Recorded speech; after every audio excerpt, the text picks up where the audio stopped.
కేసులో నిజంగానే నిందితుడు దొరికే అవకాశం లేదా? ఇంకా మనం ఈ వాస్తవాన్ని అంగీకరించాలా? ఈ కేసులో నిందితులు అని మీరు ఎందుకు అంటున్నారో, ఈ కేసులో నిందితులంతా మన కళ్ళ ముందు కనిపిస్తున్నారు. ఏ వ్యవస్థ అయితే ఫెయిల్ చేసిందో ఈ వ్యవస్థలన్నీ కనిపిస్తున్నాయి. ఆయేషా మీరాకి ఇవాళ తుది అంత్యక్రియలు అన్నారు కాదండి, ఈ వ్యవస్థకి, న్యాయ వ్యవస్థకి తుది అంత్యక్రియలు ఇక్కడ జరిగాయి. ఇంకా మనకు రక్షణ లేదండి ఈ దేశంలో. ఇది రికార్డు వరల్డ్లో ఉన్న గ్రాఫ్లో చెప్తోంది భారతదేశం ఎంత సంరక్షితమైనటువంటి ప్రదేశమో ఇక్కడ చెప్తోంది. అంటే ఎక్కడైతే న్యాయం జరగాలో, ఎక్కడైతే చట్టం రక్షించబడాలో అక్కడే లేదండి. కాబట్టి ఈ దేశంలో ఏం జరుగుతుందంటే, ప్రతి ఇంటి నుంచి ఒక మావోయిస్టు తయారవ్వాలి, ఒక గన్ను పట్టుకున్న యువకుడు ముందుకు రావాల్సిన పరిస్థితి ఏర్పడుతుంది. తమకు అన్యాయం జరిగితే తమ కుటుంబంలో వారే తీర్పు చెప్పాల్సిన అవసరం కనబడుతుంది. కాదంటారా? ఏ కేసు పరిశీలించినా ఆ కేసులో ఎందుకు ఇంత డిలే జరుగుతుందండి?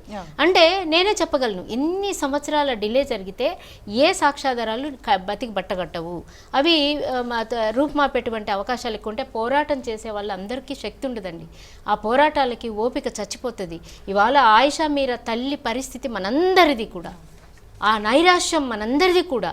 ఇక్కడ వ్యవస్థలు పనిచేయవు అని తెలిసిపోతుంది. మొన్న నేను ఫ్యామిలీ కౌన్సిలర్ని కూడా, ఒక సంబంధం, ఒక అమ్మాయి ఇష్యూ వస్తే ఏదో పోలీసు ఆఫీసర్ కదా అని పిల్లనిచ్చామండి, డబ్బులు బాగా సంపాదిస్తాడు కదా అని పిల్లనిచ్చామండి అని మాట్లాడుతున్నారు.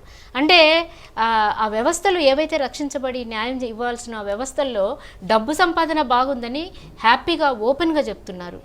ఇట్లాంటి వ్యవస్థని తయారు చేసి ముందు పెట్టుకున్నాం కదా.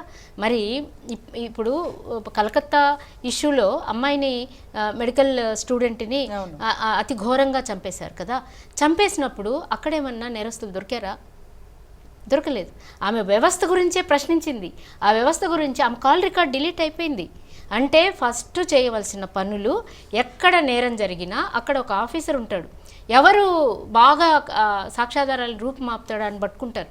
ఆయన పట్టుకుని ఆయన వేస్తారు అక్కడ స్పెషల్ ఆఫీసర్ కింద. అప్పటి నుంచి ఉన్న వాళ్ళు ఇమ్మీడియట్గా ట్రాన్స్ఫర్ అయిపోతారు. ఎంత చక్కగా జరుగుతాయి, సిస్టమేటిక్గా, సక్సెస్ఫుల్గా, విజయవంతంగా జరుగుతాయి ఈ ప్రాసెస్ అంతా. ఇలా జరుగుతున్నప్పుడు అసలు సాక్ష్యాధారాలే రూపుమాపిపోయినాక ఒక జోకేసింది సుప్రీంకోర్టు, చాలా పెద్ద జోకేసింది ప్రభుత్వం కూడా. మీరు ఫర్దర్గా ఏమన్నా మళ్ళీ కోర్టుకు అప్పీల్ చేసుకోవాలనుకుంటున్నారా అని చెప్పింది. అక్కడ ఏమీ లేవు, ఆయేషా మీరా అస్థికలు తప్ప ఏ సాక్ష్యాధారాలు ఏవీ లేవు అక్కడ.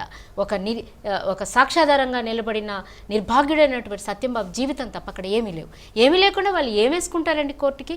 ఈ తీర్పుకి ముందే ఆయేషా మీరా తల్లి చెప్పేసింది, నాకు కంప్లీట్ హోప్స్ పోయినాయి, ఇక న్యాయం జరిగే అవకాశమే లేదని ఆమె చెప్పేసింది. టీవీ చర్చలోనే ఆమె చెప్పింది కూడా. సో ఆ కేసు గురించి మనం మాట్లాడడం అని కాదు, నేరస్తులు వీళ్ళు అని మాత్రం మీరు ఒప్పుకోకండి. అంటే అమ్మాయిని అత్యాచారం చేసి హత్య చేసిన వాళ్ళే నేరస్తులు కారు, ఈ వ్యవస్థలు సపోర్ట్ చేసిన వ్యవస్థలు నేరస్తులు. ఇవి చూస్తూ ఊరుకున్న ప్రజానికం కూడా నేరస్తులే. ఈ ప్రభుత్వాలు ఏవైతే కొమ్ము కాస్తున్నాయో, ఇప్పటికీ కొనసాగుతున్నాయో, వీళ్ళంతా నేరస్తులు. మన ఉద్యమం, మన పోరాటం, మన స్పృహ వీరి మీద ఉండాలి.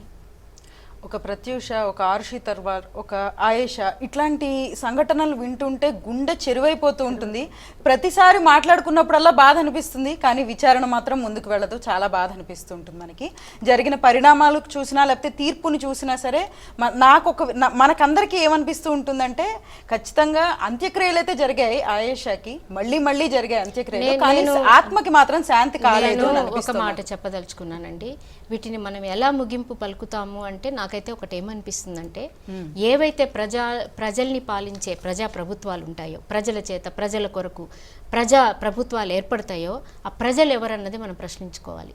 ఆ ప్రజలు ఎవరు అంటే 85% ఉన్న బడుగు పేద వర్గాలు.